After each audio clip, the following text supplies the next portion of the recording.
bertanya, metode apa saja yang Bapak atau yang Ibu bisa terapkan dalam menyampaikan materi pembelajaran agar semua peserta didik dapat memahami dan mengikuti pembelajaran dengan baik. Nah, untuk pelajaran akidah pada pelajaran seluruhnya sebenarnya adalah yang pertama itu harus ada metode ceramah ya, itu harus ada. Nah, untuk selanjutnya untuk anak-anak supaya lebih efisien dalam menyampaikan pembelajaran dan lebih asik dalam belajar adalah kerja kelompok dan menggunakan LKPD yang sangat menarik.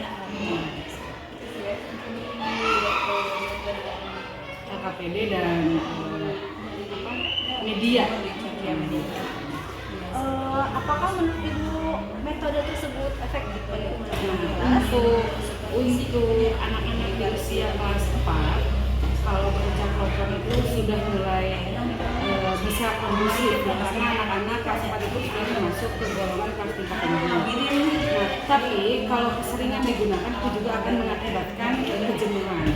Asal kita sebagai guru bisa menggunakan ketika kerja kelompok itu anak-anak diberikan tugas atau KPD yang bervariatif sehingga anak-anak setiap kerja kelompok itu akan menghasilkan kegemaran yang berbeda.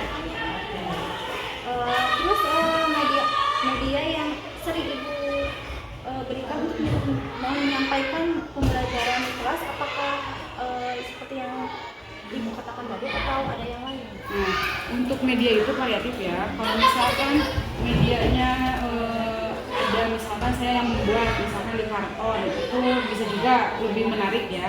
Tapi keseringan untuk pelajaran-pelajaran agama karena cenderung monoton dan tidak, apalagi pelajaran SKI, akidah yang seperti itu, Al-Quran hadis agak sedikit menarik karena ada hafalan-hafalan, itu kan hafalan akan mengakibatkan anak-anak cenderung fokus karena harus banyak menghafal. Nah kan kalau untuk SKI yang pelajarannya sejarah itu akan membuat anak-anak jenuh. Jadi biasanya kolaborasi antara media yang saya buat dan menggunakan infocus.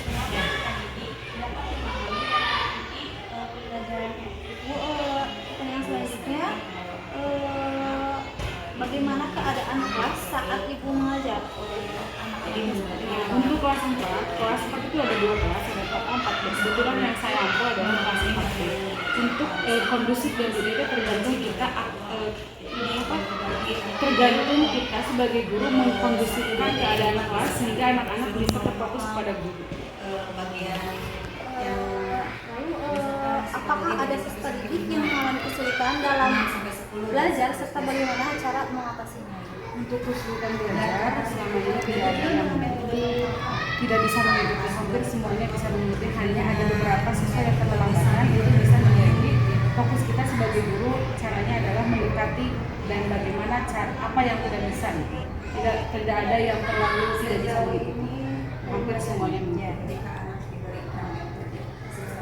Baik, untuk sumber belajarnya apa yang Ibu gunakan? Sumber belajar adalah buku paket namanya, buku paket yang sudah terpandu oleh Kementerian Agama KMA 183 menggunakan kurikulum mendalam dan kurikulum cinta.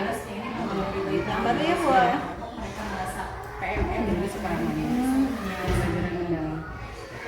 Bu, bagaimana tindak lanjut yang Ibu lakukan dalam memperbaiki pembelajaran yang diberikan? Nah, kalau ada pembelajaran yang kurang dengan nilai yang sudah ditetapkan oleh KKM sekolah, biasanya ada remedial atau tugas di rumah dan tugas-tugas yang membuat anak itu bisa mengerti dan paham, seperti ada tugas tambahan, ada pendampingnya misalkan supaya anak bisa mencoba matematika, berarti disertakan penghitungan dengan gambar-gambar yang menarik. Baik, Bu, terima kasih. Mungkin sekian wawancara dari saya. Mohon maaf ya kalau saya mengganggu.